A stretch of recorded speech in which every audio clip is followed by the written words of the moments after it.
பண்றாங்களே, தலையில எங்களை சுமக்க முடியாத பாரத்தை சுமக்குறாங்களே, ஒரு நேரம் கூட எங்களுக்கு ரெஸ்ட் விடாம இப்படி வேலை வாங்குறாங்களே, எங்களை அடிமையா மாத்திட்டாங்களே அப்படின்னு சொல்லிட்டு கண்ணீர் வடிப்பாங்களே இஸ்ரேல் ஜனங்கள்.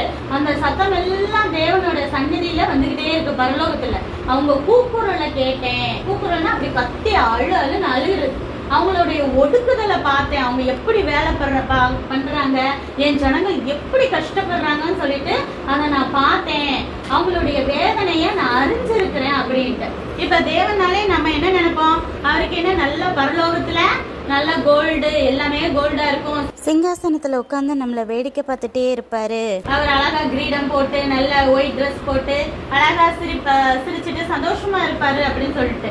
ஆனா அவரு ஆவியில நம்ம ஒவ்வொருத்தரோட இருந்து நம்மளுடைய வலி வேதனை எல்லாமே தெரியும். நம்ம இப்ப பாடுபடும் போதோ, நோயினால கஷ்டப்படும் போதோ, அழுகும் போதோ, இல்ல ஏதோ ஒண்ணு எனக்கு ஆசீர்வாதம் கிடைக்கலையே அப்படி நம்ம வேதனைப்படும் போதோ, அது எல்லாமே யாருக்கு தெரியும்?